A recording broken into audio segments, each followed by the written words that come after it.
জয় রাম, জয় গুরু, নমস্কার। গল্প কথায় রাম ঠাকুর চ্যানেলে সব বন্ধুদের স্বাগতম।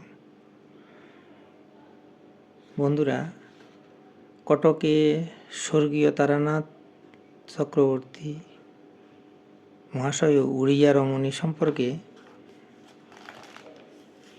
পূর্বে দুটি পর্ব আমি আপনাদেরকে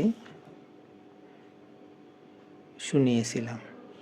আজ তৃতীয় পর্ব অর্থাৎ শেষ পর্বে কী হয়েছিল সে সম্পর্কে এখন আমি বলে শোনাচ্ছি। আপনারা প্লিজ একটু কষ্ট করে শুনবেন। এরপরে তৃতীয় পর্বে কল্পমান দেহটিকে ভিখারিণী অতি ক্লেশে টেনে আনল ঠাকুর মহাশয়ের সামনে। সুমধুর হাস্যে অতি উজ্জ্বল ঠাকুর মহাশয়ের আনন্দ।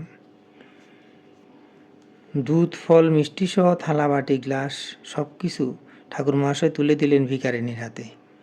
নুজ দেহে ভিখারিণী পরম প্রাপ্তির চরম আনন্দে দুর্বল পায়ে এগুচ্ছে আর মাঝে মাঝে পেছন ফিরে তাকাচ্ছে।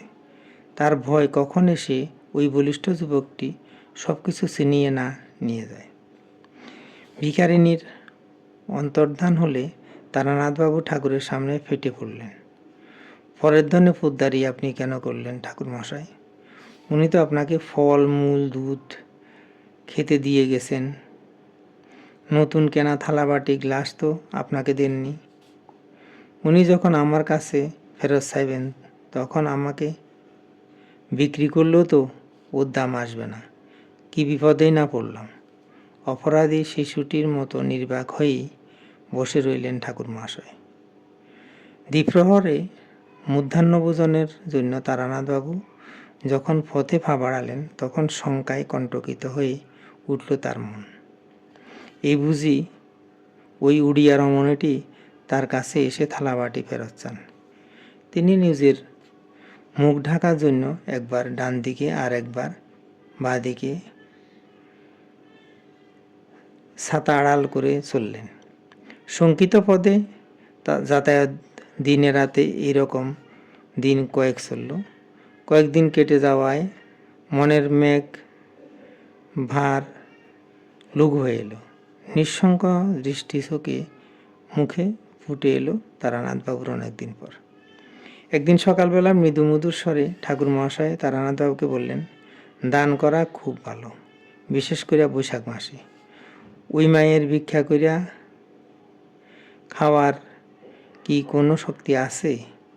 ভয় না পাইয়া তার হাতে যা তুলিয়া দেওয়া হয়েছে তাতে মায়ের কয়েকটা দিন চলব। আপনার কিছু নাই, আমারও একই অবস্থা। সেজন্য কি সুযোগ পাইলে ওনার কষ্ট দূর করার জন্য কোনো চেষ্টাই করুম না?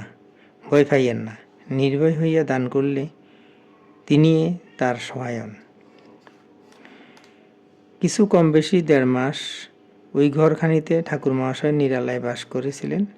বলা বাহুল্য ওই উড়িয়া রমণীটির দেখা তারানাথবাবু দ্বিতীয় দিন আর পাননি এবং নতুন বাসনপত্র ফেরতও দিতে হয়নি।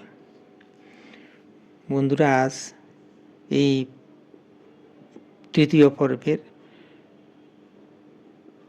তৃতীয় পর্ব এখানে শেষ হলো, অর্থাৎ শেষ পর্ব। এখন আমি শ্রী ঠাকুরের দু একটি বাণী পাঠ করে আপনাদেরকে শোনাচ্ছি। বন্ধুরা, ঠাকুর বলেছেন, কেবল নাম করিবে, নামেই সকল অবস্থা স্থির করিয়া নিবে, চিন্তা করিবে না। ঠাকুর আবার বলেছেন, সংসারকে কর্তাভিমানীর আবরণে আখ্যা জানিয়া নিত্যকর্ম প্রারব্ধ দ্বারা সম্পাদন করিয়া সমাপ্ত করিবে। ভগবান ধরুন ভিন্ন কোনো কর্ম সৃষ্টি করেন নাই, স্বভাব মোচন করাই ধর্ম। এই অনুষ্ঠানকে যজ্ঞ বলে। বন্ধুরা, আজ এ পর্যন্তই। আগামী দিন আবার শ্রী ঠাকুর সম্পর্কে গল্প বাণী নিয়ে আপনাদের সাথে থাকব। বন্ধুরা, চ্যানেলটি যদি আপনাদের ভালো লেগে থাকে তাহলে সাবস্ক্রাইব করে চ্যানেলটির পাশে থাকবেন। আর নতুন বন্ধু হলে চ্যানেলটি সাবস্ক্রাইব করতে ভুলবেন না। বন্ধুরা, বেশি বেশি করে লাইক, শেয়ার, কমেন্ট করবেন যাতে পরবর্তী সময়ে ঠাকুর সম্পর্কে আরও অনেক গল্প নিয়ে এবং বাণী নিয়ে আসতে পারি আপনাদের সামনে। ধন্যবাদ, ভালো থাকবেন। জয় গোবিন্দ, গুরু কৃপায় কেবলম।